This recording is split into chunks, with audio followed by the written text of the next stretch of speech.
Hello everyone. So this is the third class for current affairs. Up till now, we have completed in class 1 from December 1 to 8, 2023. In class 2, we had completed from December 9 to 20th, 2023. In this class, class 3, we will complete from December 21 to Jan 5, 2024. Fine. So let's start with the class. Now, first topic which we'll discuss today is greenwashing. Now, this is a particular terminology which you will find often in news, particularly in the economic section, or for that matter in environment climate section. Now, what is greenwashing? So if we see the definition of greenwashing, is the act of providing public or investors with misleading or outright false information about the environmental impact of company's product or its operation. Now, I'll give you an example. 2015 में diesel gate scandal हुआ था in the US. Now, in USA, Volkswagen company, what it did was कि जो उनकी cars थी, diesel cars, they under reported the emissions to just give out a message that उनकी car जो है वो उनका कार्बन एमिशन कम है, that is they are more environmental. Similarly अभी हाल फिलहाल में एक पर्टिकुलर न्यूज थी कि यूरोप की one of largest airline carriers that is KLM, उन्होंने बोला we fly environmental friendly. Now there are many people particularly activist who raised a red flag. भैया आप हवाई जहाज में उड़ रहे हो and which are one of the biggest contributor to green house gas emissions. How is it possible? So this particular technique which is being used by government or maybe by private enterprise to just mislead the consumers about their product or service कि वो environmental friendly है. This is called what we call greenwashing. तो आपका जो question आ सकता है that is what is greenwashing? So when firms or government give a false impression that their product or activities are climate friendly. Fine. This is greenwashing. Next one, which of the following is an example of greenwashing? ठीक है. A company investing in renewable energy products, obviously it is not. अगर renewable energy में आप कर रहे हो, that means you are reducing your carbon footprint. तो ये तो possible है ही नहीं. A company highlighting sustainable aspects of product to overshadow its environmental damaging activity. So B is the answer. Okay. Let's move on to the next topic. That is ethanol blending.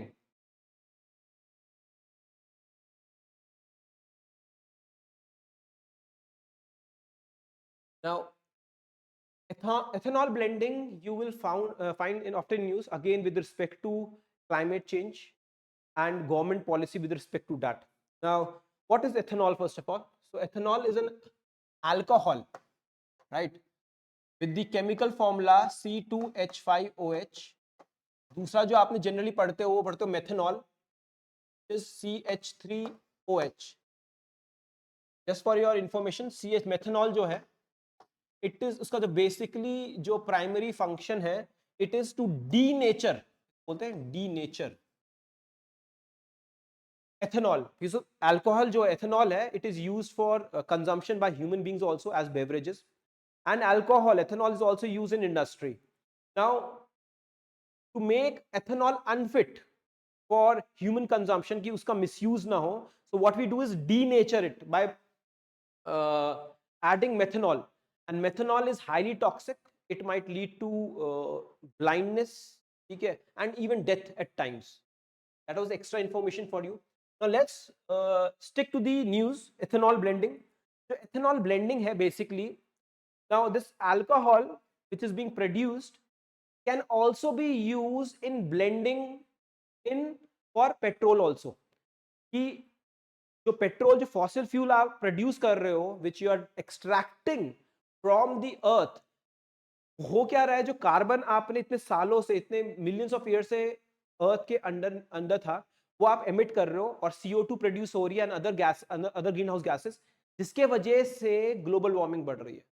तो one of the ways is कि आप ethanol में जो आपकी sorry petrol में जो alcohol है उसको आप डाल दो, दैट इज ब्लेंड कर दो, and it will ultimately lead to reduction in the emissions, so carbon footprint कम हो जाएगा। नाउ अब जो अल्कोहल है वो प्रोड्यूस कैसे होता है? Basically it is by crops which has what, carbohydrates. अब इसको कार्बोहाइड्रेट्स जो होते हैं उसको हम क्या करते हैं, फर्मेंट, मैं आगे आगे बताऊंगा फर्मेंटेशन प्रोसेस क्या होता है, ठीक है। फर्मेंटेशन से क्या होता है, आपका अल्कोहल प्रोड्यूस होता है, कौन, एथेनॉल प्रोड्यूस हो रहा है फर्मेंटेशन, ठीक है। अब और हम कर क्या रहे हैं, उसको ब्लेंड कर रहे हैं पेट्रोल के साथ, तो जिससे आपका ब्लेंडेड पेट्रोल निकल रहा है। What is ethanol blending? So it's mixing of ethanol with petrol to create a blended fuel. Okay, now the terminology which is used with respect to blending the type of fuel which is produced, तो कैसे बोलते हैं हम उसको, हम इसको इस terminology से यूज करते हैं, E5 या E10, E20, E30। now what does it signify?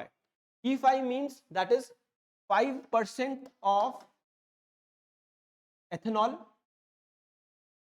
बाकी प्लस 95% आपका पेट्रोल। सिमिलरली E10 में क्या होगा, 10% एथेनॉल होगा और बाकी 90% पेट्रोल। सिमिलरली E20 में 20% एथेनॉल और 80% पेट्रोल। तो which is the most common blend of ethanol and petrol? I think it's E10। अभी देख लेंगे आगे जाके आंसर में, रटने वाला है तो आपको भी रटना ही है। Now next question, how is ethanol naturally produce? So एक तो होता है कि आप इसको आर्टिफिशियली प्रोड्यूस करो, है ना, इंडस्ट्री में, तो वो होता है वाया पेट्रोकेमिकल प्रोसेस, ठीक है। नेचुरली कैसे प्रोड्यूस होता है? Bye fermentation of sugar bye yeast. तो फर्मेंटेशन देख लेते हैं क्या होता है। फर्मेंटेशन है बेसिकली कोई भी प्रोड्यूस जिसमें शुगर है, शुगर दैट इज कार्बोहाइड्रेट्स, उसमें हम यीस्ट डालेंगे। यीस्ट क्या है? Basically fungi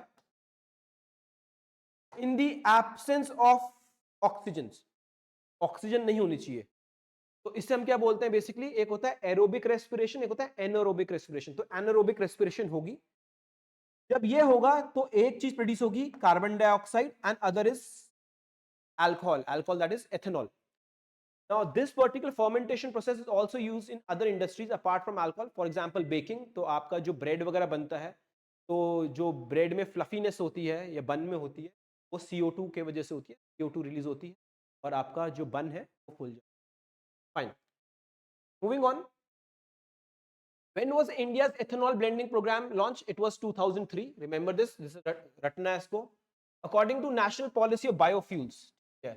So National Policy of Biofuel. Now this ethanol blending is basically biofuel only. Biofuel क्यों? क्योंकि हम इसमें जो लिविंग ऑर्गेनिज्म से जो फ्यूल बना रहे हैं, तो उसके हिसाब से एथेनॉल ब्लेंडिंग का टारगेट क्या है, जितना मुझे ध्यान है वो इन्होंने 15% रखा था, अब बढ़ा के इसको 20% कर दिया अभी 2022 में शायद। मैं आगे जाके भी आंसर चेक करेंगे, पता लग जाएगा आपको। Which are the following the source of first generation of ethanol? अभी हम नेक्स्ट स्लाइड में जो जनरेशन ऑफ एथेनॉल्स हैं, मतलब पहली जनरेशन में कौन सा होगा, सेकेंड जनरेशन में कौन सा होगा, as we move and the technology improve, तो हम एक्सट्रैक्ट कर सकते हैं आपका biofuel from various products, right. तो वो देखेंगे। जो फर्स्ट जनरेशन में है it's like food crops like sugar cane and food grain, इससे प्रोड्यूस होता है। Remember this, first generation of ethanol जो प्रोड्यूस होगा वो शुगर केन और food grains like maize, corn etcetera. Now let's see this first generation second generation तरह से होता है, आपको रटना है, ठीक है। जनरली क्या होगा, जैसे जैसे नीचे जाएगा जैसे आपकी जनरेशन बढ़ेगी तो कार्बन फुटप्रिंट जो है वो कम होता रहेगा। रिमेंबर दिस, कार्बन फुटप्रिंट जो है it will reduce as we go down, or we can say as the generation increases। तो बायोफ्यूल जो हम प्रोड्यूस कर रहे हैं कम कम आपकी ग्रीन हाउस गैसेस एमिशन होगा, that means it will be more environmental. First generation जो है उसमें हाई कार्बन कंटेंट है जो हमने देखा, और इसमें है from edible items like sugar, corn, right. Second है सेकेंड जनरेशन बायोफ्यूल, इसमें क्या है, जो ग्रीन हाउस गैस एमिशन होगा उससे पहले वाली से कम होगा। और कैसे निकलता है ये, basically rice husk, would chips, third generation में आओगे तो बेसिकली कार्बन न्यूट्रल हो जाएगा, जितना कार्बन एमिट हो रहा है उतना कार्बन एब्जॉर्ब भी हो रहा है, उसको कार्बन सिक्वेस्ट्रेशन। सिक्वेस्ट्रेशन का मतलब, कार्बन सिक्वेस्ट्रेशन का मतलब जो कार्बन एटमॉस्फेयर में है उसको आप एब्जॉर्ब करो, उसको कार्बन सिक्वेस्ट्रेशन बोलते हैं।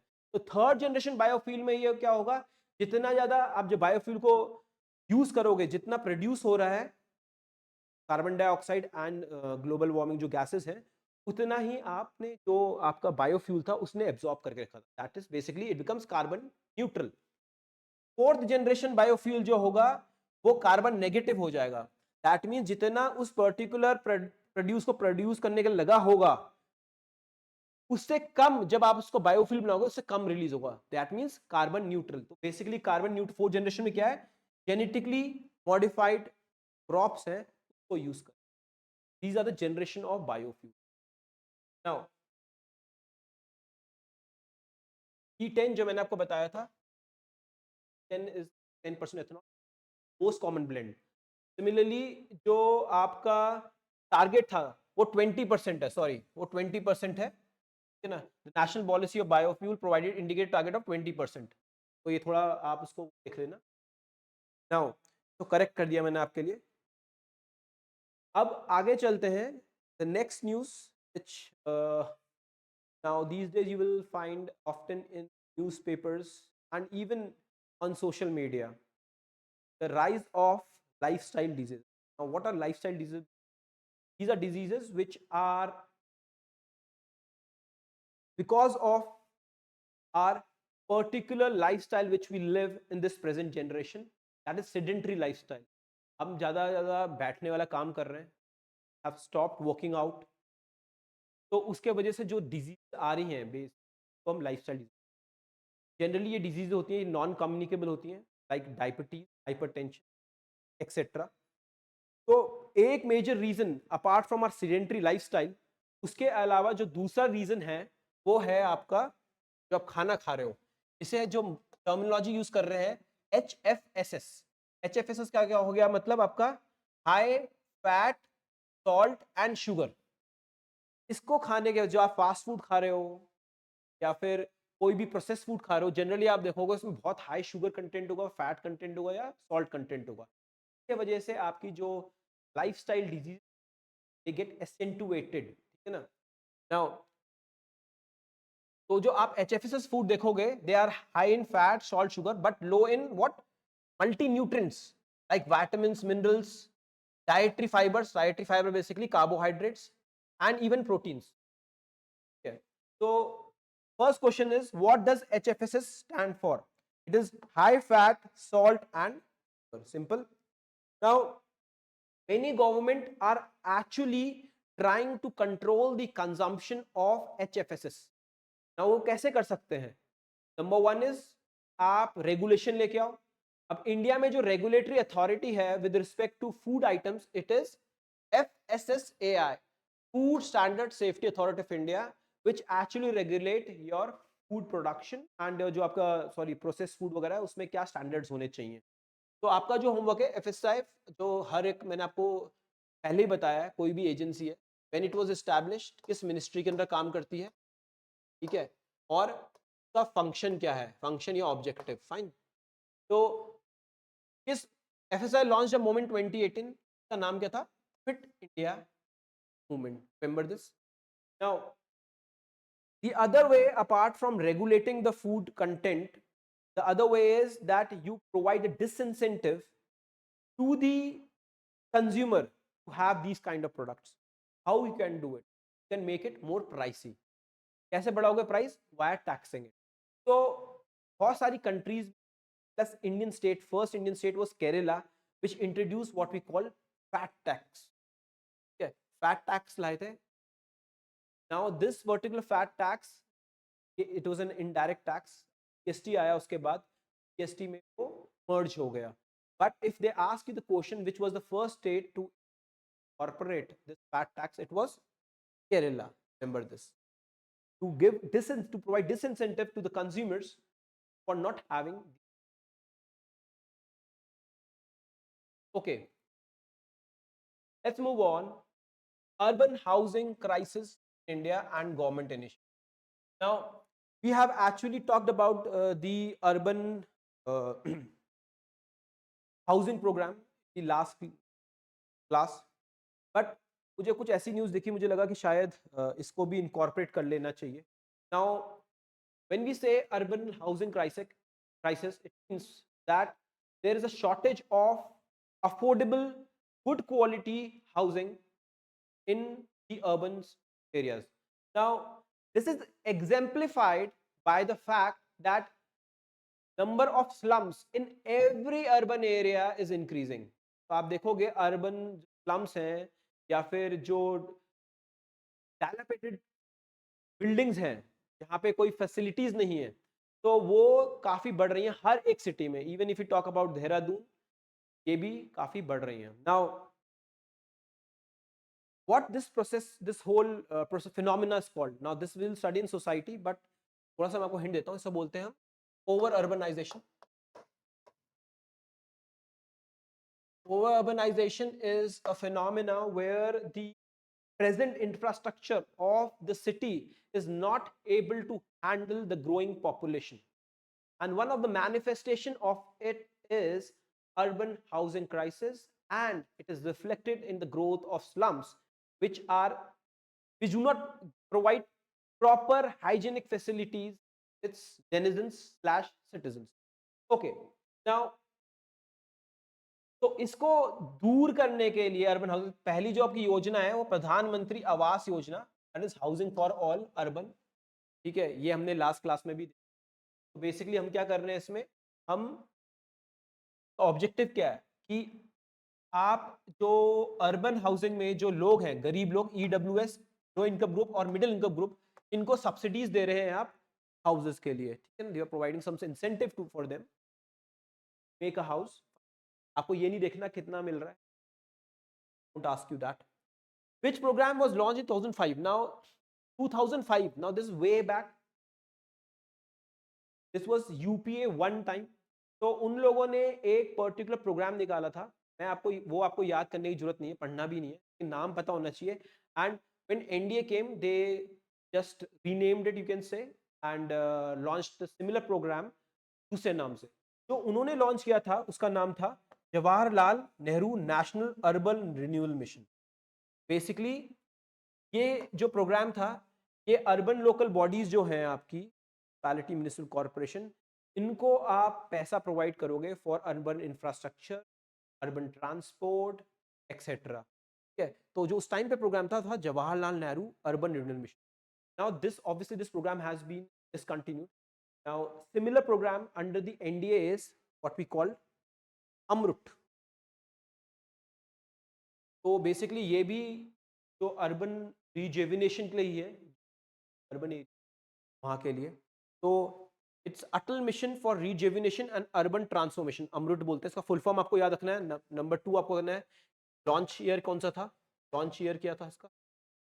दूसरा आपको देखना है कि कितनी सिटीज, अब ये नहीं देखना कौन कौन सी, नंबर ऑफ सिटीज इसमें कितनी इंक्लूडेड करी है. आई think it's around 500 cities which are included in this particular program. दूसरा जो आप देखोगे इसके correspondingly smart city mission, smart city mission, again launch year, and you will also see the number of cities in Uttarakhand. Uttarakhand का exam दे रहे हो, उत्तराखंड में कितनी smart city mission, Dehradun smart city mission के अंदर में थी, अभी है या नहीं है, आपको घर जाकर चेक करना. ठीक है, ओके.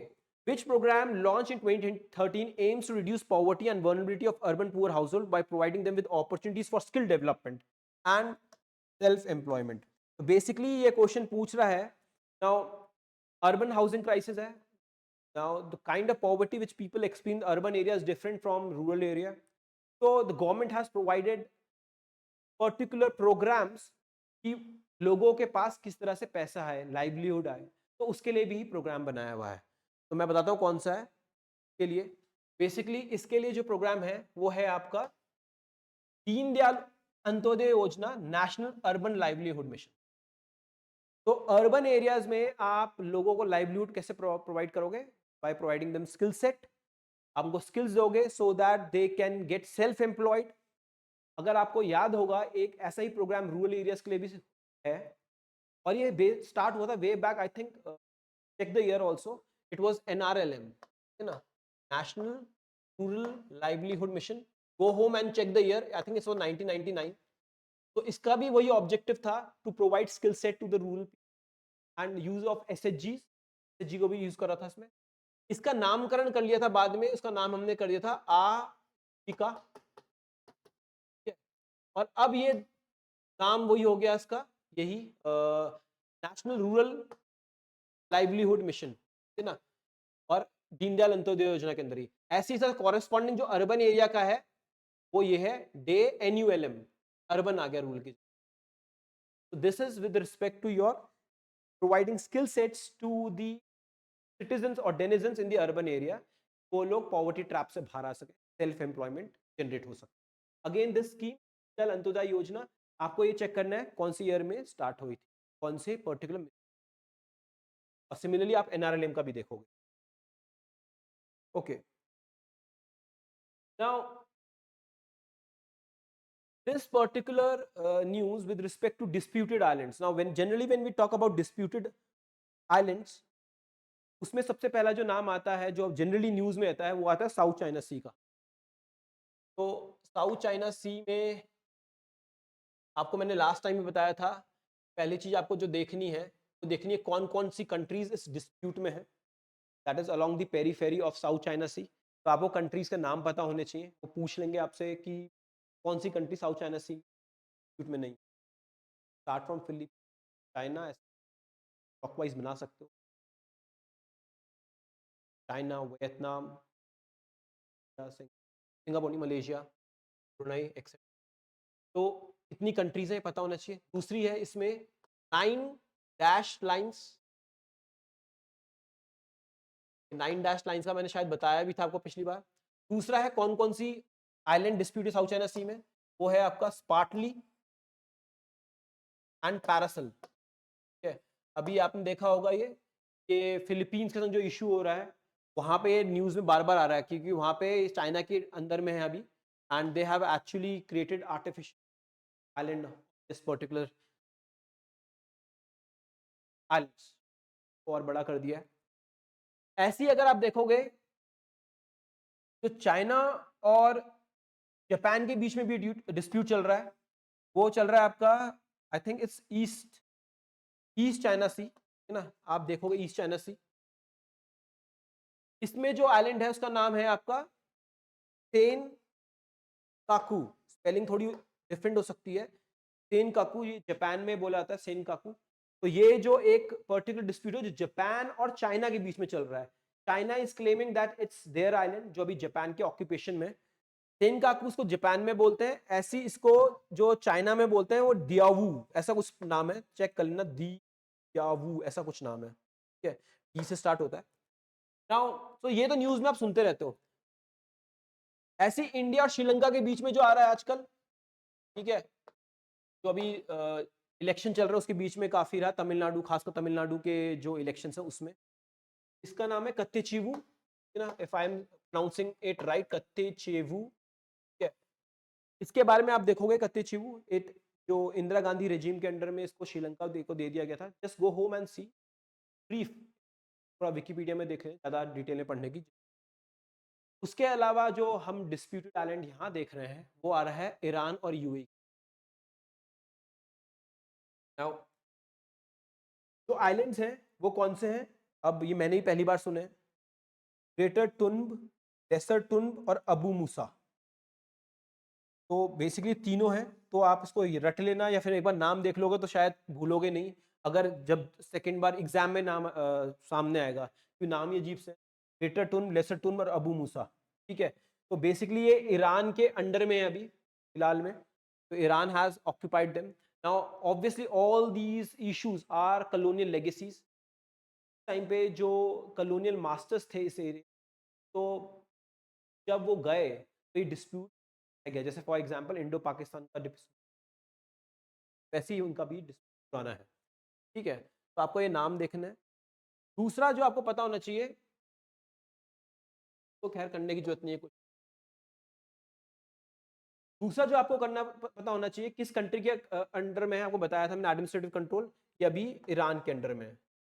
नाउ ये तो हो गई आपकी जो करंट अफेयर्स में न्यूज़ थी। जो आपको एक्चुअली पता होना चाहिए, जहां से एक क्वेश्चन बन सकता है, that this particular area, if you see the Middle East, it is always on the boil, and since last few decades Pangi.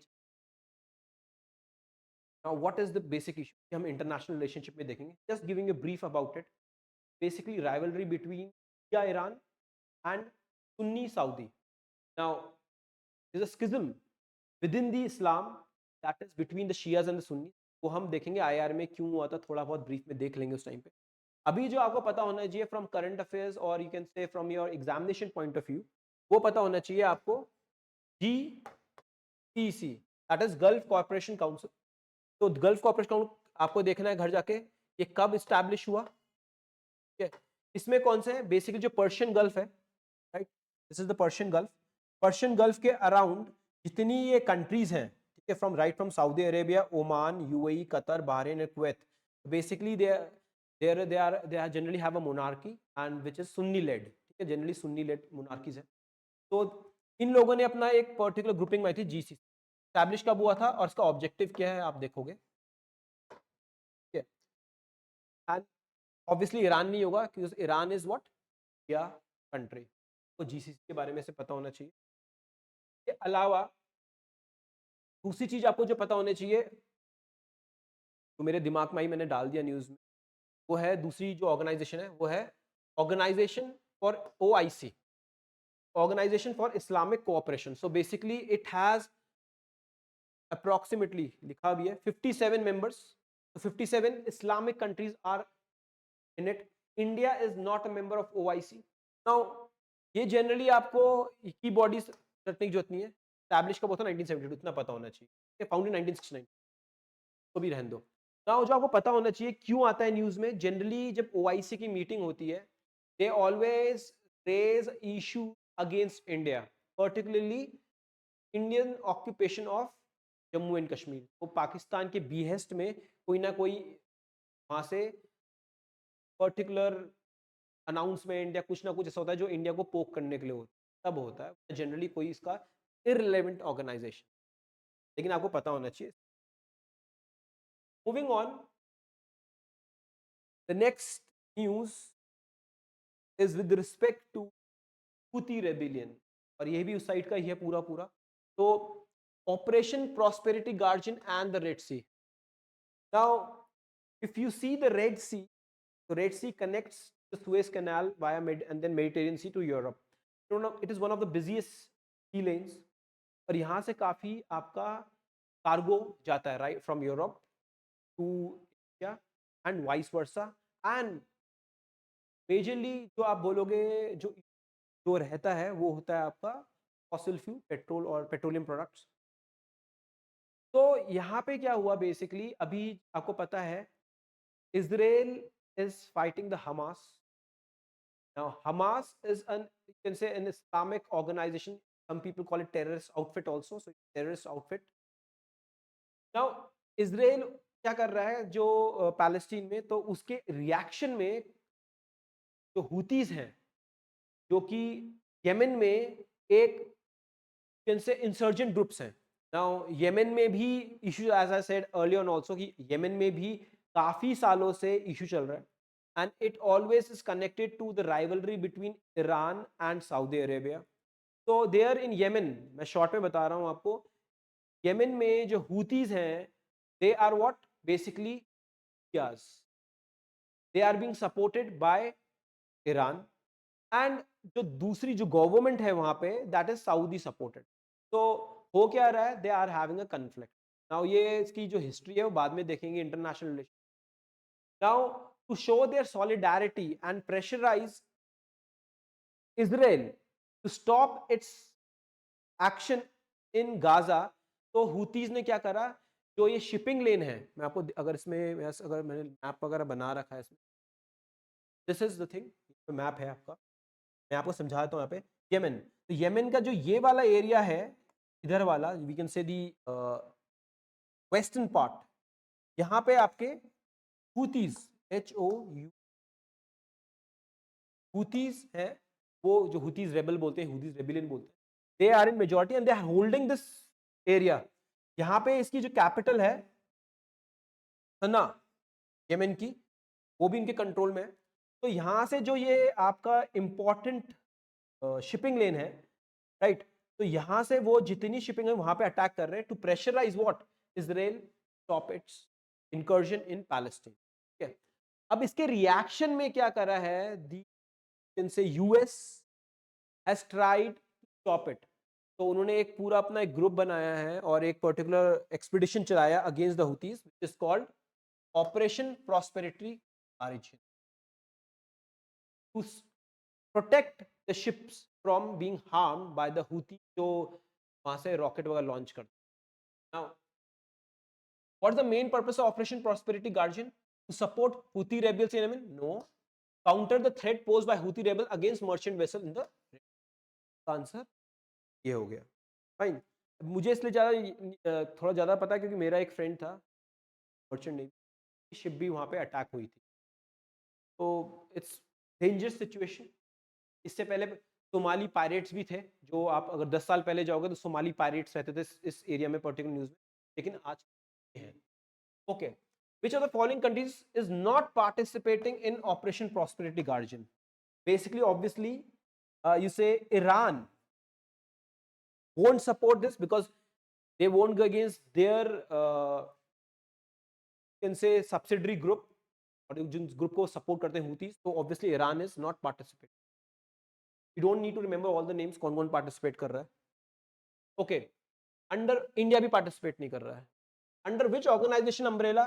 तो आपको रटना है, ये सिर्फ मैंने भी पहली बार सुना था जब ये न्यूज में आया था। ठीक है, किस ऑर्गेनाइजेशन के अंडर में कर रहा है? यूनाइटेड नेशंस नहीं, नॉर्थ अटलांटिक ट्रीटी ऑर्गेनाइजेशन नहीं, लेकिन आपको ये नाटो का जो आया हुआ है नाम, तो नाटो आप देखोगे इस्टेब्लिश कब हुआ था। ठीक है, और दूसरा इसमें अभी कितनी कंट्रीज हैं आपको याद रखना है, तो अभी कुछ कंट्रीज ऐड हुई हैं, और ये पूरा पूरा जो यूक्रेन और रशिया वॉर हो रहा है, इसी की वजह से हो रहा है कि Ukraine wanted to become part of European Union, plus NATO को भी का पार्ट बनना चाहता है।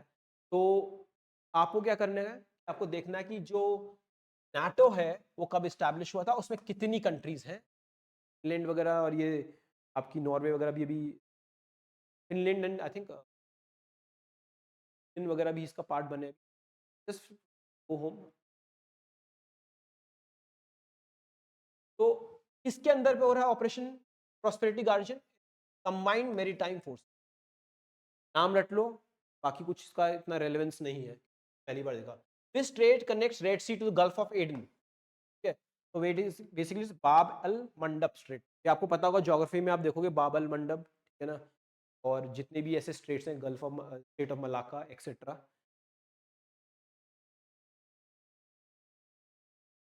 तो कंबाइंड मेरीटाइम फोर्सेस आपको जो पता होना चाहिए कि ये 39 नेशन, ये भी मैं आपसे नहीं पता हो तो चलेगा, लेकिन सिर्फ नाम याद है। और इंडिया इसका पार्ट है, yes, India is also part of combined forces, तो but it is not compulsory to, ये बेसिकली जो इसका ऑब्जेक्टिव है ये है कि जो शिपिंग लेन्स हैं इनको प्रोटेक्ट करना, लेकिन जरूरी नहीं है कि आप अपनी नेवी भेजो कि अगर ये कोई पर्टिकुलर प्रोग्राम करते, फॉर एग्जाम्पल जैसे ये अलग ऑपरेशन, तो नाम याद रखो, that would be more than enough. Okay, okay, then we move on to the next news, that is child undernutrition and growth standards in India. Now, if you follow the news and particularly about India with the health parameters, तो child undernutrition ये काफी news में रहता है।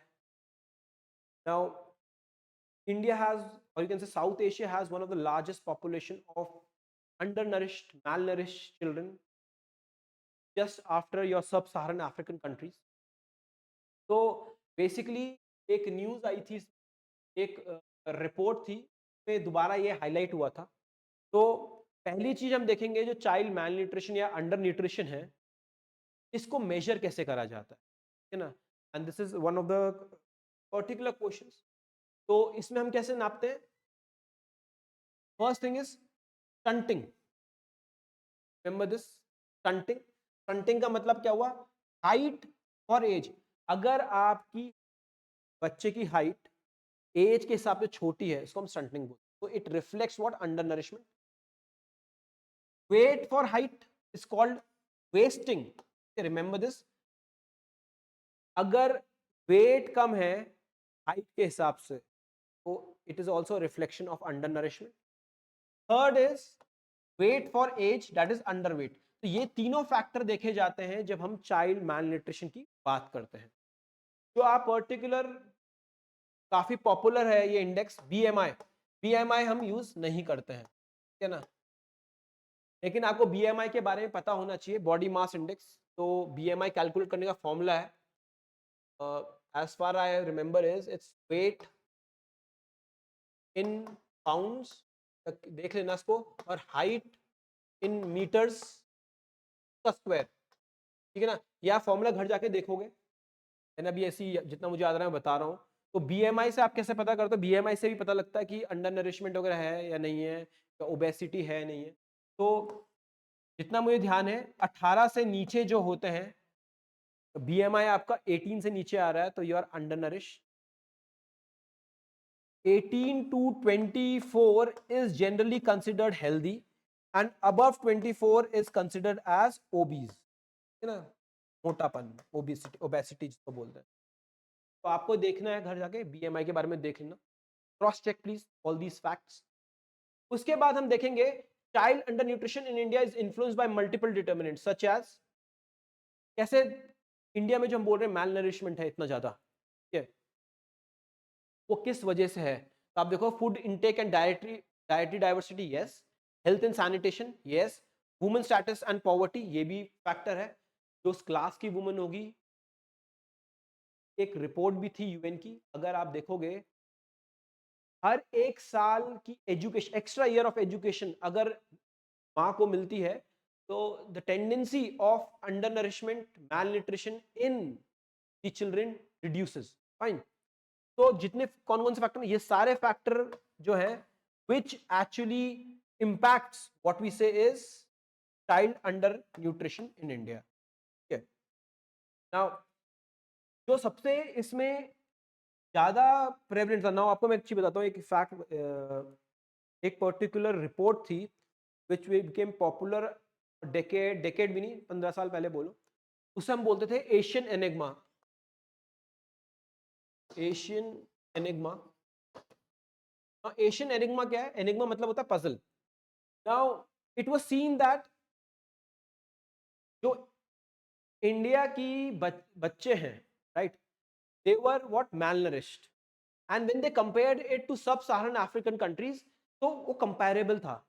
Now has been observed when a country becomes prosperous, rich, तो ये जो मैलनरिशमेंट rate वगैरह है ये अपने आप कम हो जाता है, लेकिन ये चीज इंडिया में नहीं देखी जा रही थी। They were comparable figures. तो इस पर्टिकुलर पैराडॉक्स को उन्होंने बोला एशियन एनिग्मा, कि India is more prosperous than sub Saharan African countries, but the level of malnourishment is more और less same as sub Saharan Africa. Why is it so? तो इसमें एक पजल था जिससे वो आंसर ढूंढ रहे थे। तो बहुत सारे इसमें फैक्टर्स उन्होंने बोले कि इंडिया में जो आपकी डाइट है उसमें प्रोटीन कम है, don't eat non veg, but ultimately तो बाद में फिगर आउट किया गया क्यों है। It was with respect to health and sanitation. अगर आपको याद होगा, हेल्थ एंड सैनिटेशन की बात करें तो एक विद्या बालन का एड भी आता था जिसमें वो दिखाते थे कि हाथ धो के खाना खाना चाहिए। She was making people aware about it, तो इन अ रूरल सेटिंग। तो जनरली क्या था कि लोग गाँवों में बाहर रिलीव करने जाते थे, right, they didn't use the toilet. तो जो excreta which they did it, the open was, वो उसमें से it was used to leach in to the ground water, और वो पानी फिर लोग पी रहे थे, first thing। तो उसके वजह से क्या था कि जो पेट में इश्यूज थे बच्चों के वो प्रेवलेंट थे। दूसरा ये था कि जो आपकी वेक्टर्स लाइक मक्खी वगैरह वो उस एक्सक्रीटा में बैठती थी और खाने में भी थी। तो उसके वजह से क्या होता था, बच्चों का जो पेट था जनरली खराब रहता था। Which we call diarrhoea, right. तो इसके वजह से क्या था, जो भी खाते थे, डायरिया में क्या आपका पेट हमेशा खराब ही रहता है, nutrition were not getting absorb. तो इसके वजह से आपके जो said that the malnutrition was high, right? Now इसके लिए क्या है, जो सरकार ने स्कीम चलाई हुई है स्वच्छ भारत अभियान, स्वच्छ के बारे में आप जाओगे घर में देखोगे अभियान, और it's also called total sanitation campaign, के बारे में आपको पता रखना है। अब अगर हमने डायरिया की बात करी, डायरिया की, तो डायरिया में आपको जो देखना है, जो पेट खराब रहता है जनरली इंडिया में जो हाई इन्फेंट मोर्टालिटी रेट है, IMR, you also go home and check what is the IMR in India, IMR and MMR. IMR is infant mortality rate, MMR is maternal mortality rate. तो diarrhoea जो है उसको सही करने के लिए क्या है आपका, आप ओआरएस का घोल पिलाते हैं, ओरल रिहाइड्रेशन सोल्यूशन, वरना कुछ फिक्स सोल्यूशन कि आप डायरिया में जो आपकी बॉडी में आयंस है ब्लड में, वो बैलेंस करने, तो ज़्यादा पेट खराब रहता है तो ये आयनिक जो इम्बैलेंस आ जाता है। Fine, okay, moving on. This is particular news with respect to child under nutrition, और ये जो चीज़ मैंने बताई आपको, वो आप प्लीज फैक्ट्स ढूंढ लेना, जैसे आईएमआर बताया, एमआर बनाया। इसके अलावा आप देखोगे होमवर्क है जो आपका, वो है एशियन एनिग्मा। तो मैंने बताया आपको कि आप देखोगे, जस्ट ज़्यादा नहीं, थोड़ा सा। दूसरा आप देखोगे double burden of malnutrition, ठीक है। तीसरा आप देखोगे triple burden of malnutrition. चौथा देखोगे आप हिडन हंगर। ये सारे के सारे जो पर्टिकुलर टर्मिनोलॉजीज हैं which are use with respect to India, right, ये आपको देखनी। Fine, now these classes which I am taking right now, I can promise you, अगर आप इसको फॉलो करते हो ढंग से, because your competition doesn't stop at pre level, ये मेंस लेवल तक रहेगा। And at times people fail to understand how to read the current affairs, what is important, what is not important, and I can promise you, अगर मुझे अखबार पढ़ना सीख लिया, बहुत सारे लोग होते हैं पूरी प्रिपरेशन कर लेते हैं कि अखबार पढ़ना नहीं सीखते, तरीका एक ही है, आपको बैठना पड़ता है।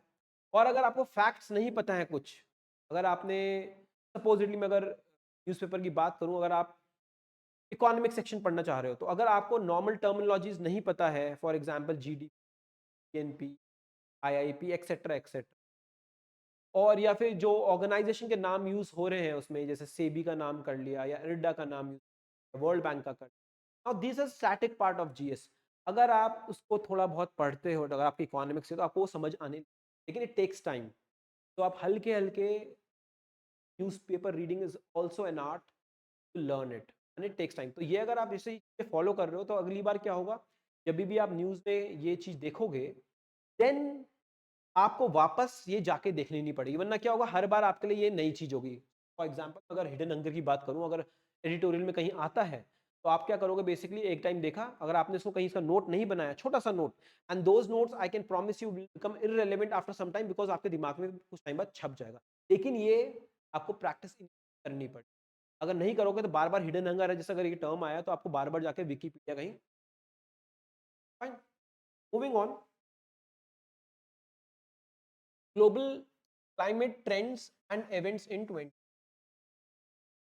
तो ये मैंने इसलिए रखा है यहाँ पे, तो as you know that we are experiencing climate change and global warming, and every year we hear news कि ये साल जो है, ये पिछले साल से ज्यादा गर्म था, या फिर last decade was the hottest, right. तो अभी जो न्यूज आई है, ठीक है ना, लास्ट 174 ईयर्स में जो सबसे हॉटेस्ट ईयर रहा है वो 2023, and I am quite sure 2024 और ज्यादा हॉट हो जाएगा, ठीक है। फाइन, इसके अलावा आपको ये पता होना चाहिए the rate of global means sea level rise. अब आपको ये भी पता है कि ग्लोबल वार्मिंग क्लाइमेट चेंज का जो इम्पैक्ट है, it we can see the level in the rise in the sea level because glaciers melt हो रहे हैं एंड आपका जो पोलर आइस कैप्स वगैरह सब मेल्ट हो रहा है। तो इसका स्पीड बहुत बड़ा है। कैसे बड़ा है? It has become twice. Welcome, इसको आप क्या बोलते हैं? Welcome to the anthropocenic era. क्या बोलते हैं? Anthropocenic era. इसका मतलब एंथ्रो का मतलब एंथ्रोपोस, मैनकाइंड। एंथ्रोपोस मतलब मैनकाइंड। बेसिकली जो ये पर्टिकुलर एरा है, it's first time a species is making an impact on the overall environment. Generally क्या है, human beings are also species like other, like tigers, cat etcetera etcetera. लेकिन एक species पूरे overall environment में impact कर रही है। This has happened for the first time पूरी हिस्ट्री में, इनसे पूरी एवोल्यूशन ऑफ अर्थ में। इसलिए इसको anthropocenic era. Fine, okay, moving on. तो आप छोड़ सकते हो। इसके अलावा जो पर्टिकुलर ऑर्गेनाइजेशन का मैंने पहले भी नाम लिया था, आईपीसीसी, आई होप आपने इसके बारे में पढ़ लिया होगा। Panel government, inter governmental panel of climate change. ये जितना मुझे ध्यान है 1989 में बना था। और किसने बनाया था? WMO, World Meteorological Organization, plus आपकी यूनाइटेड नेशन एनवायरमेंटल प्रोग्राम। ठीक है, याद आ रहा है इसके बारे में। प्लस ये लोग रिपोर्ट निकालते हैं, मैंने आपको पहले ही बताया, they do not generally conduct research but they collect all the information, all the scientific literature with respect to climate change. तो इनकी बहुत सारी रिपोर्ट्स आती हैं। तो अभी तक मेरे जितना मुझे ध्यान है 6 रिपोर्ट आ चुकी है। घर जाके आप देखना अपने कौन कौन सी रिपोर्ट के बारे में पढ़ने की जरूरत नहीं है, ठीक है, लेकिन कितनी आई है इतना याद रखो।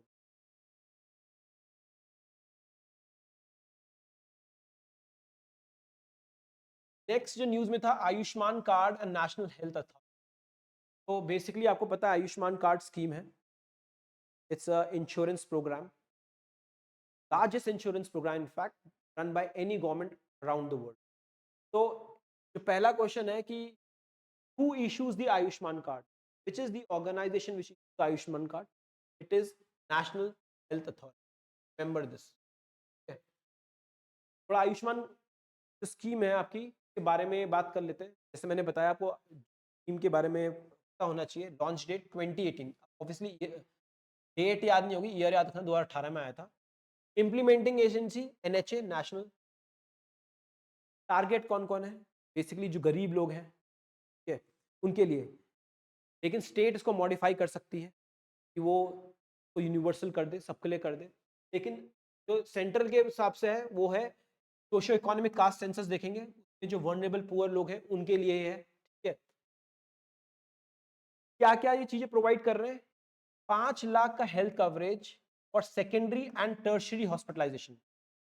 प्राइमरी के लिए नहीं है, याद रखना कि अगर आप हॉस्पिटल जा रहे हो लेकिन आप एडमिट नहीं हो रहे, उनके लिए नहीं है। तो 5 लाख पर फैमिली है, नॉट पर इंडिविजुअल। उसके अलावा जो आपको पता होना चाहिए इसमें कि इंपॉर्टेंट चीजें इम्पैनल्ड हॉस्पिटल में होता है, चलो ठीक है। जो फंडिंग पैटर्न है, ये फंडिंग पैटर्न आपको याद होना चाहिए जो इंपॉर्टेंट है। That is, it is a what, CSS, centrally sponsored scheme. ठीक है, दो तरह की स्कीम होती है, सेंट्रली स्पॉन्सर्ड स्कीम और सेंट्रल सेक्टोरल स्कीम। ठीक है, सेंट्रल सेक्टोरल स्कीम, इसको भी सेक्टोरल बोल लो। सेंट्रली स्पॉन्सर्ड स्कीम जो होती है, generally they are categorise into 3 parts, core of core and optional. इसमें जो फंडिंग होती है सेंटर और स्टेट दोनों करते हैं।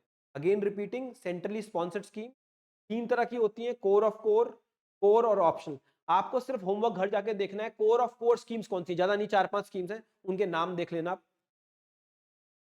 इसमें जो फंडिंग होती है वो जनरली क्या होता है, सेंटर और स्टेट दोनों करते हैं। और सब्जेक्ट्स कौन से होते हैं जिसमें पॉलिसीज आती हैं? Generally they are state list subjects. For example education, health हो गया, आपका हेल्थ है वो सेंट्रली, हेल्थ आपका जो आता है स्टेट लिस्ट में आता है। तो ये स्कीम जो है वो CSS बन जाती है। जो फंडिंग पैटर्न जनरली रहता है वो रहता है 90-10, 60-40 एक्सेट्रा। 90-10 होता है जैसे गरीब स्टेट उत्तराखंड जैसी, तो उसमें क्या है, और नॉर्थ ईस्ट की कुछ स्टेट्स हैं। जहाँ पे इतना ज़्यादा रेवेन्यू नहीं रहता सरकार के पास, स्टेट गवर्नमेंट के पास, सेंट्रल गवर्नमेंट ज़्यादा पैसा इन स्टेट्स को देती है, तो 90-10 स्टेट भी बोला। फाइन। तो ये centrally sector scheme, centrally sponsored scheme है सीएसएस। ऐसी सेंट्रल सेक्टोरल स्कीम है, जनरली ये स्कीम्स होती हैं जो यूनियन लिस्ट के में होती हैं, एंड इसमें जो पूरा पूरा फंडिंग होती है वो सेंटर ही उठाती है। फॉर एग्जाम्पल मुद्रा योजना, ठीक है। सेंट्रल सेक्टोरल स्कीम में क्या है, ये जो इंप्लीमेंटिंग एजेंसीज होंगी वो स्टेट का एडमिनिस्ट्रेशन होगा, ठीक है, लेकिन फंडिंग दोनों इक्वल रेशियो में शेयर करते हैं। ओके, इसमें हेल्थ और वेलनेस सेंटर भी खुल रहे हैं, ये भी याद रखना, ये एक इंपॉर्टेंट क्राइटेरिया था आयुष्मान योजना के अंडर। मैं ये शेयर करूंगा तो आप इसको पढ़ सकते हैं, वरना आपके अपने नोट्स से होंगे ही, important scheme. Then is next is ammonia के बारे में. Now this was in news with respect to there was a leak in the fertilizer factory in Tamil Nadu, और जो आजू बाजू लोग थे they felt sick. तो वहां से ये न्यूज उठाई है मैंने, तो आपको अमोनिया के बारे में पता होना चाहिए.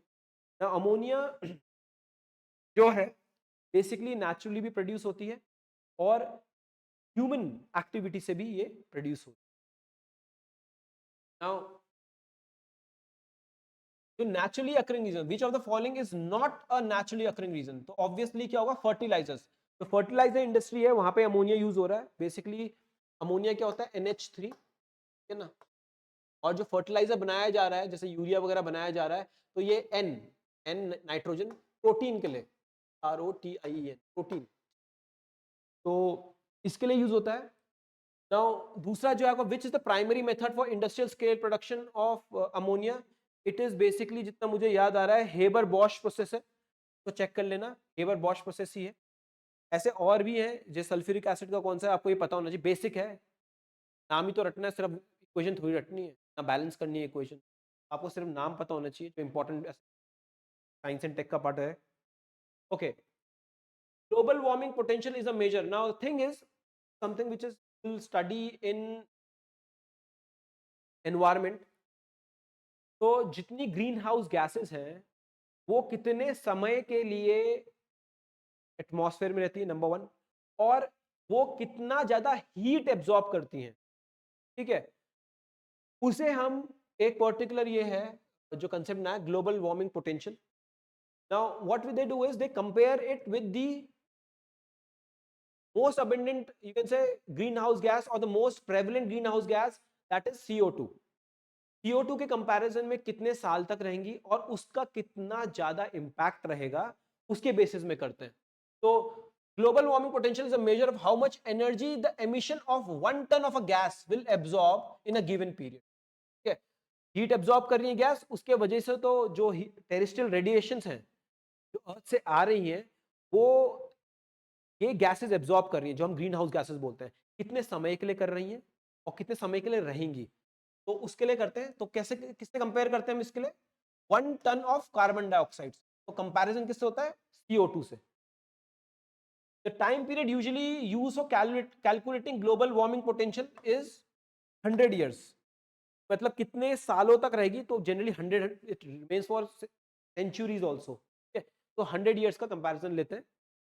ओके, आपके लिए मैंने एक आया हुआ है, for example green house gases. तो यहाँ पे कौन कौन सी हैं, नंबर 1 CO2, मीथेन. अब आपकी जितनी ये लिखी हुई है जनरली आप उसमें पढ़ते हो, एनवायरमेंट में यहाँ पढ़ाऊंगा नहीं, लेकिन आपको जो पता होना चाहिए, फर्स्ट ऑफ ऑल कौन कौन सी ग्रीन हाउस गैसेस है, सबसे ज्यादा हार्मफुल या सबसे ज्यादा जो ये ग्लोबल वार्मिंग करती है कौन सी है. तो फॉर एग्जाम्पल आप नीचे की तरफ जाओगे इस पर्टिकुलर चार्ट में, तो जितना नीचे जा रहे हो वो उतना ज्यादा पोटेंट है. और आपको दूसरी चीज पता होनी चाहिए कि कहां से ये प्रोड्यूस हो रही है. तो first is green house gas कौन सी है और सोर्स क्या है, ठीक है ना. बाकी ये पता होना हो, जैसे एटमॉस्फेरिक लाइफ टाइम, तो global warming potential of CO2 हमने 1 कर दिया, मीथेन का कितना हो गया 21, मतलब it is 21 more times potent then CO2. ऐसे नीचे जाओगे और बढ़ेगा, लेकिन ये नाम आपको पता होने चाहिए. जनरली आप एनवायरमेंट में सारा का सारा पढ़ते हो, तो मैं इसको यहां नहीं पढ़ाऊंगा करंट अफेयर्स में, कि एनवायरमेंट नहीं पढ़ा रहा हूं मैं आपको. फाइन. तो ग्लोबल वार्मिंग पोटेंशियल ये है. Okay, Then is International Space Station. Now, तो बेसिकली ये क्या है, एक can say there is a particular probe और अ डिवाइस जो हमने फ्लोटिंग होम, ये बोलते हैं floating laboratory, in fact a floating laboratory in space, हम इंटरनेशनल स्पेस स्टेशन बोलते हैं, ठीक है। यहाँ पे होता क्या है बेसिकली कि researchers, the scientist conduct experiment, ठीक है, कि with respect to, you can say, impact of maybe harmful rays, or for that matter how will a particular species react in space, etc. तो ये एक इंटरनेशनल स्पेस एक laboratory है for experiments in space. तो ये क्या है, इसका आंसर क्या होगा, what is the international station? Space telescope नहीं, a modular space station, a deep space probe, modular space station इसका आंसर, डीप स्पेस प्रोब नहीं है, ल्यूनर बेस नहीं है, क्योंकि ये बहुत ऊपर नहीं होता है, ये अर्थ के सरफेस से 400 किलोमीटर, जितना मुझे ध्यान है 400 किलोमीटर से ऊपर नहीं है।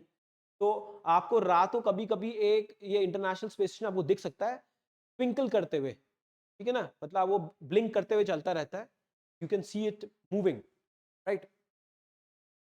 In which year the International Space Station was launched? So it's a basically it was launched in 1998.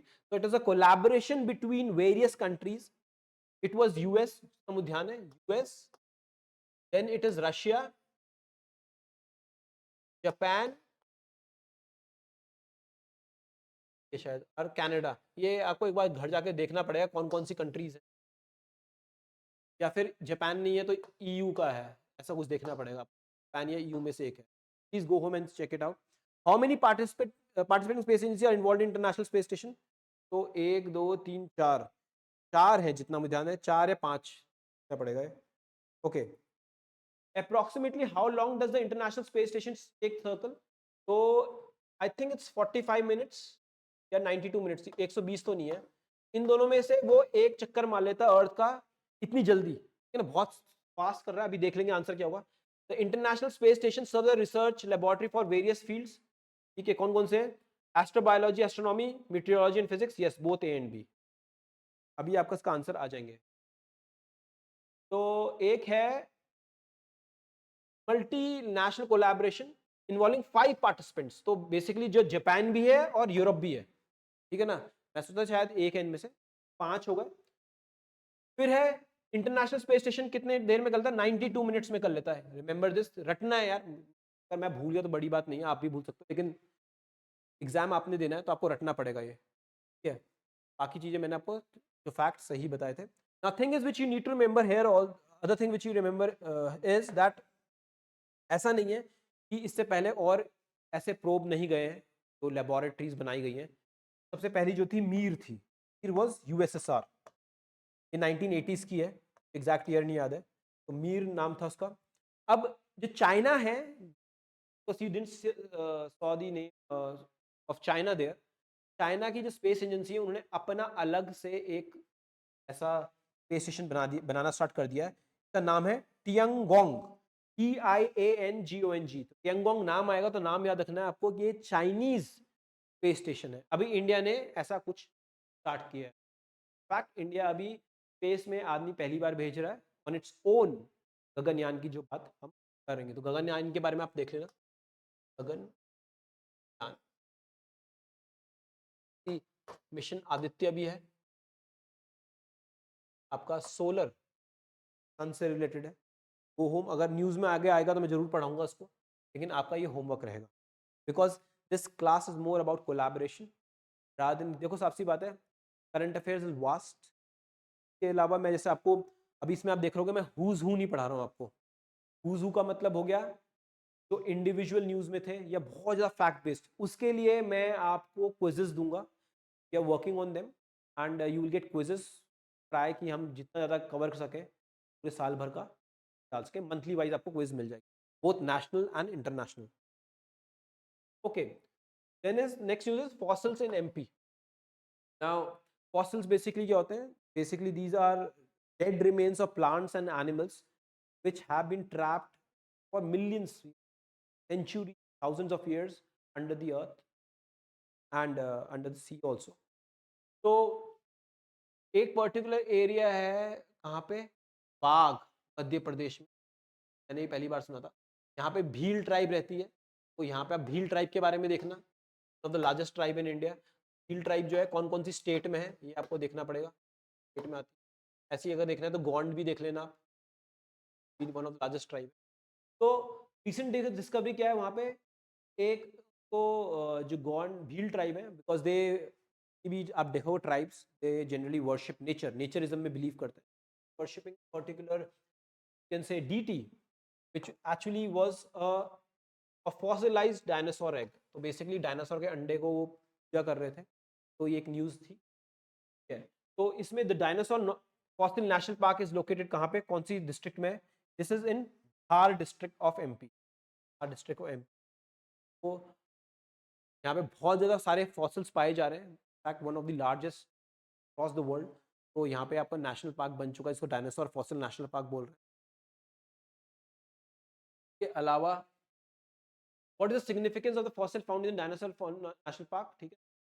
now they include some of the largest dinosaur eggs, तो इसको पढ़ने की जरूरत नहीं है, इसको इतना नहीं पूछेंगे, नाम याद होना चाहिए। बेसिकली हम यूपीएससी की तैयारी नहीं कर रहे, टॉकिंग अबाउट। बाकी लास्ट जो इसके हिसाब से है, what is the goal of the UNESCO Global Geopark programme, तो ये UNESCO Global Geopark programme है, उसके अंडर में आ गया है। इसका काम क्या होता है basically, to manage sites of international geological significance with holistic concept of protection, education and sustainable development. जैसे ह्यूमन एंड बायोस्फीयर जो प्रोग्राम, मैप प्रोग्राम है, मैप बोलते हैं ना, मैन एंड बायोस्फीयर प्रोग्राम है, ठीक है ना, उसमें भी तो यही है, protection, education and sustain development. वैसे जियो पार्क का काम भी वही है। तो मैप का जो था, बायोस्फीयर रिजर्व्स आप डिक्लेयर करते हो, वही जियो पार्क जो आप डिक्लेयर कर रहे हो यूनेस्को के अंडर में, वही काम। जिन लोगों को ये नहीं पता यूनेस्को का मैप, तो आप ये देखिए, again this is part of environment, मैं एनवायरनमेंट नहीं पढ़ा रहा हूँ, वो मैन एंड बायोस्फीयर प्रोग्राम है, बायोस्फीयर रिजर्व्स आपके डिक्लेयर होते हैं। ऐसे UNESCO Global Geopark programme भी है। Okay okay, then moving on the next news, global nuclear order. Now many countries have acquired nuclear weapons post World War II, you can say. Now, nuclear weapons के बारे में अगर बात करी जाए तो you know that have seen the impact of nuclear weapons when they were dropped in Nagasaki. तो generally इसको डिटर करा जाता है कि कंट्रीज ये एक्वायर ना करें। तो इसके लिए न्यूक्लियर डिटरेंस के लिए काफ़ी इंटरनेशनल एग्रीमेंट्स हो रखे हैं, नंबर वन। दूसरा है कि इसका सस्टेनेबल यूज कैसे करा जाए। सस्टेनेबल का मतलब हो गया for civilian purpose, for generating electricity, not for creating nuclear weapons, ठीक है। तो इसके बारे में हम पढ़ेंगे अभी थोड़ा बहुत, क्योंकि ये आपका आईआर का पार्ट है जनरली। तो कोल्ड वॉर एरा में, कोल्ड वॉर एरा सबको पता है, इसके बारे में ऐसे ही बना दिया मैंने आपका एमसीक्यू। कोल्ड वॉर एरा में कौन कौन थे, यूएसएसआर वर्सेस यूएसए, ठीक है ना। तो यूएसएसआर कम्युनिस्ट, वैसे कैपिटलिस्ट, बाद में देखेंगे ये आईआर में। नाउ कोल्ड वॉर के टाइम पे कुछ टर्म्स यूज होते थे, ये एग्जाम में जनरली मैंने देखा आता है। First was mutually assured destruction. तो बेसिकली न्यूक्लियर वेपन से रिलेटेड है, क्योंकि उस टाइम पे both the super powers, the USSR and USA, produce so many weapons that they could have destroyed each other multiple hundreds of times and the world also। तो उसमें जो उस time पे डॉक्ट्रिन लगाते थे, कि ना, उसे बोलते हैं mutually assured destruction. That is term am added with which of the following concepts, nuclear deterrence, remember this। what was one of the first mechanism to develop the prevent of the nuclear tension between USA and USSR? तो वैसे USSR जो थे, उन लोगों ने काफ़ी ज़्यादा agreement करे थे कि कहीं पर्टिकुलर जो उनका डिसएग्रीमेंट है या फिर जो डिस्ट्रस्ट है, it doesn't lead to a nuclear war और as we said mutually assured destruction. उसके लिए उन्होंने क्या किया, बेसिकली बहुत सारी ट्रीटी साइन करी।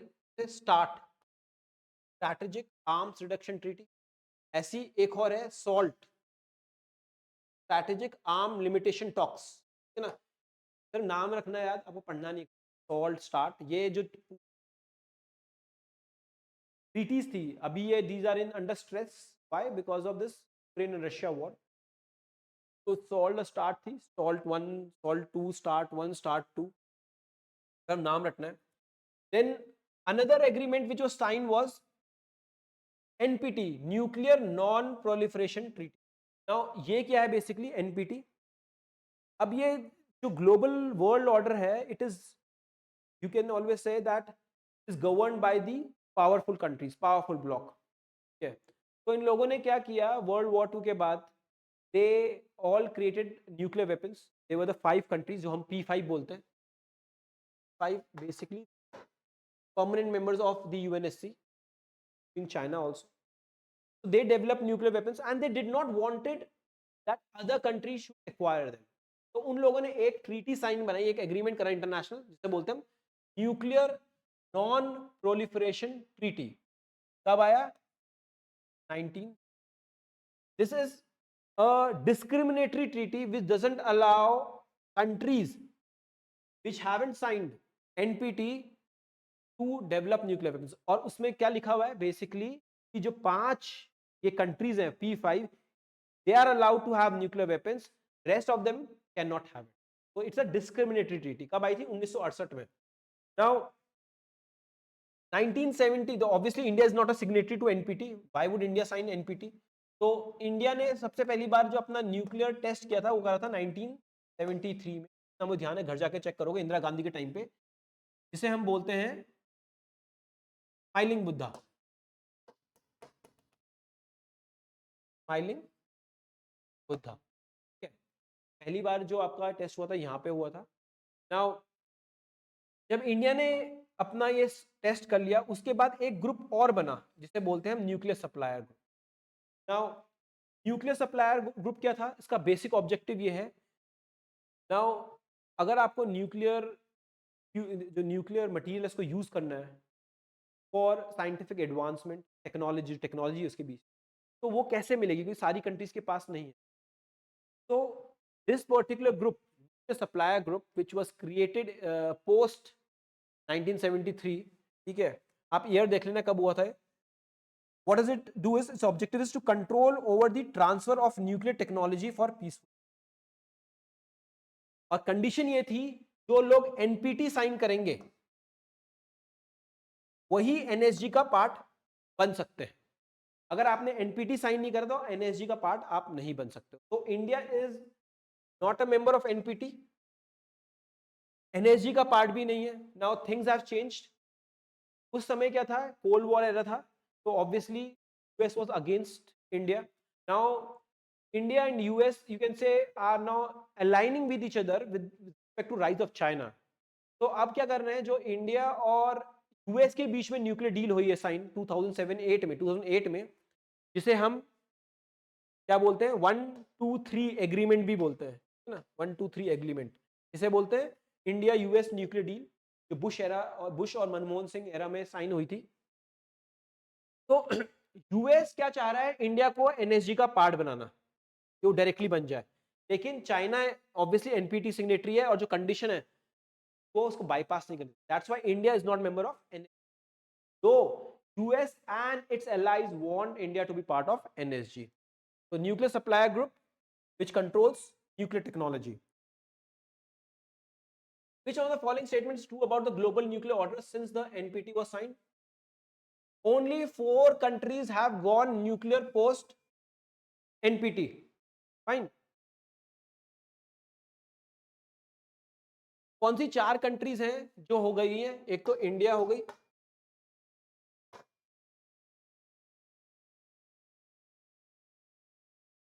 इंडिया, नॉर्थ कोरिया, ठीक है, Pakistan, India, north Korea, Pakistan, Israel. These countries have become nuclear post the signing of NPT. Now, जो मिसलेनियस न्यूज आपको इसके बारे में पता होनी चाहिए वो है, नंबर 1 वही कोल्ड वॉर एरा का détente.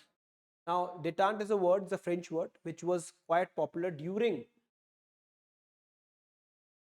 the Cold War times. So US और जो आपकी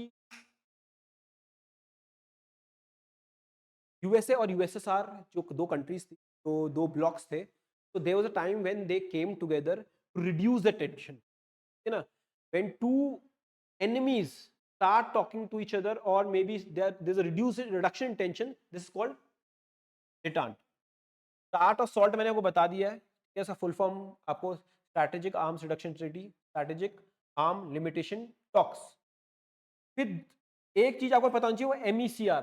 now this again part of your can say IR part, लेकिन इसके बारे में आपको पता होना चाहिए।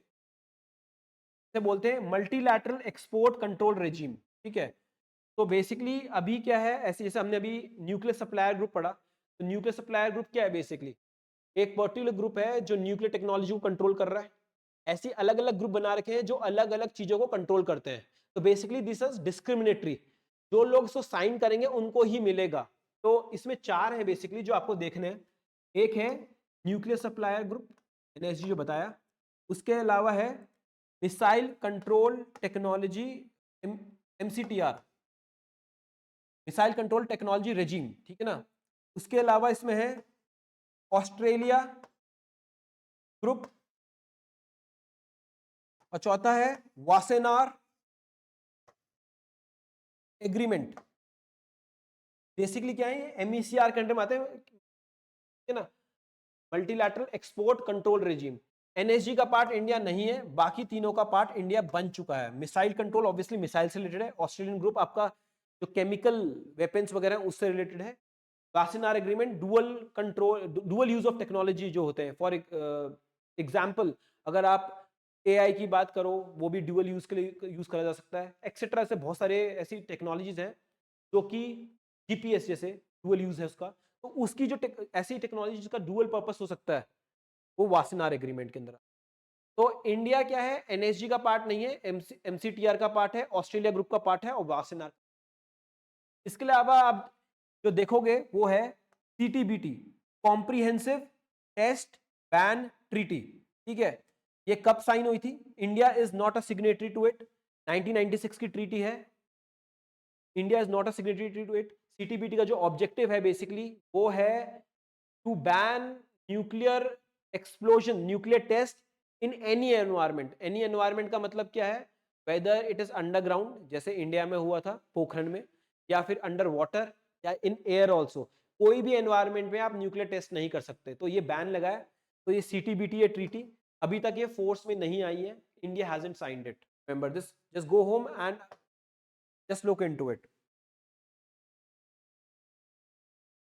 ओके, सिंपल सी एक शॉर्ट न्यूज है, डेजर्ट साइक्लोन, ठीक है। लास्ट टाइम भी हमने ऐसे बहुत सारे जो मिलिट्री और नेवल एक्सरसाइज हैं इन द कंट्रीज हमने देखी।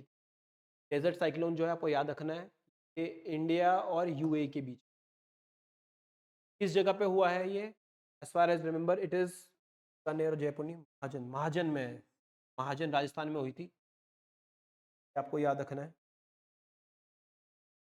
Fine, now one of the again one of the important news science and tech की square kilometre array.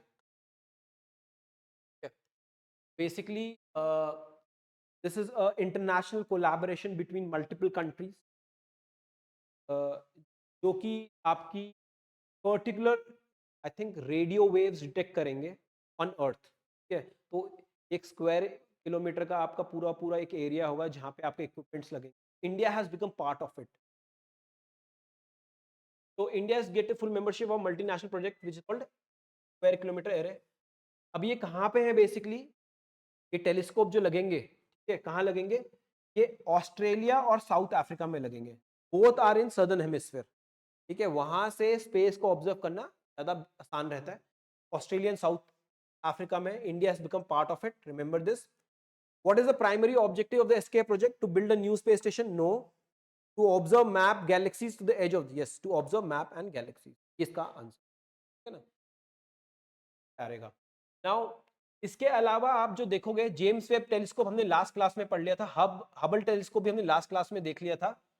Large hadron collider, now this, ये 5-6 साल पहले काफी न्यूज में था लार्ज हैड्रॉन कोलाइडर।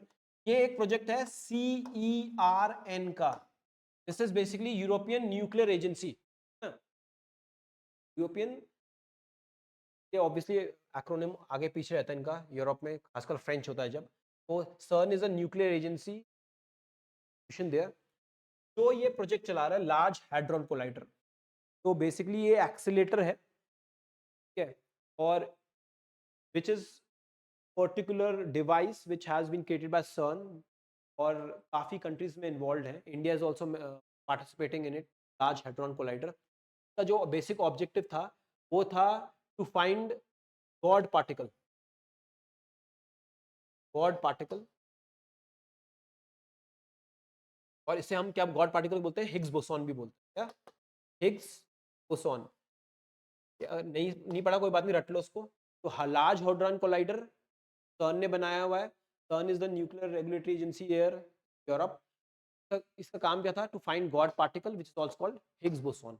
इतना याद रखना है।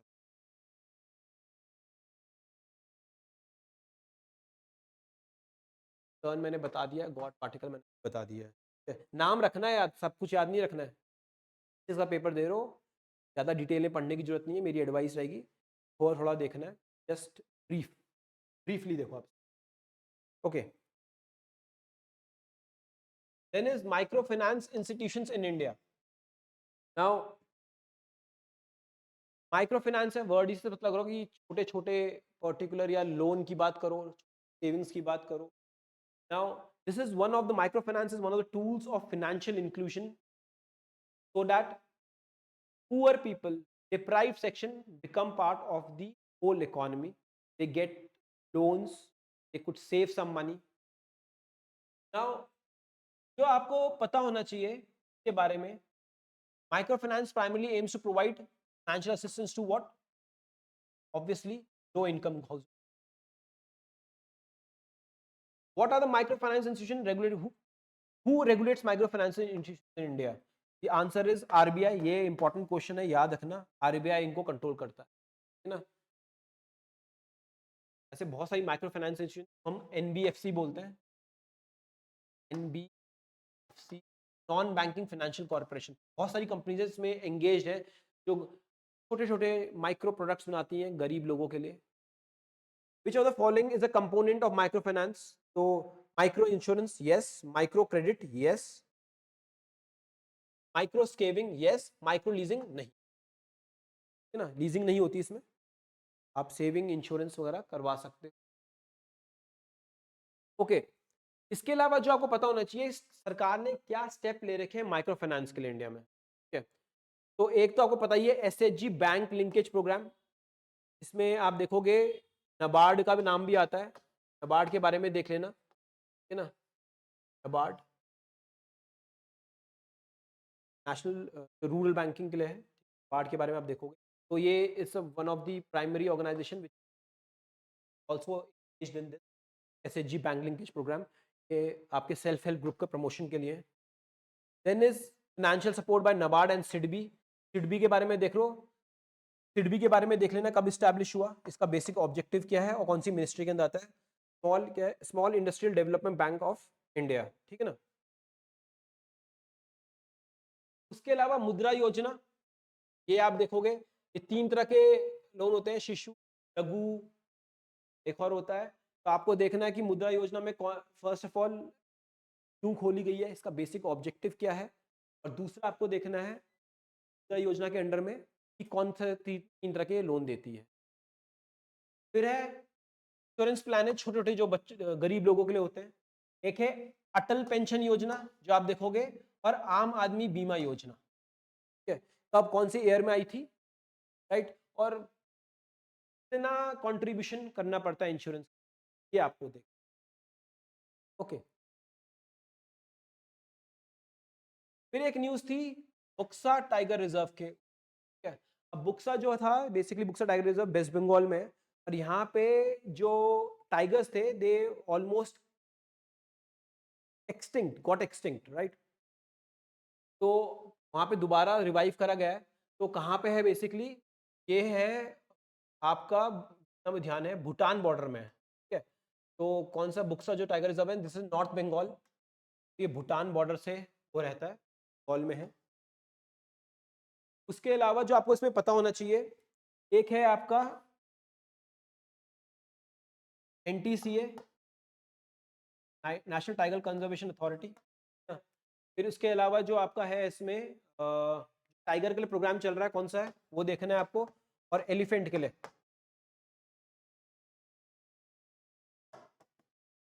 तो ये प्रोग्राम लॉन्च हुए थे, ये देखना है। और ये दोनों प्रोग्राम जो हैं, ठीक है ना, ये मर्ज हो चुके हैं अब, ये भी 2023 में मर्ज हो चुके हैं। तो आप देखोगे जो प्राइमरी प्रोग्राम है टाइगर सेव करने का, वो कब हुआ था लॉन्च, एलिफेंट के लिए भी हुआ था, कब हुआ था, और इन दोनों का मर्जर हो गया है। ये आपसे ministry of environmental, forest environment के अंडर में आता है, एंड क्लाइमेट चेंज के।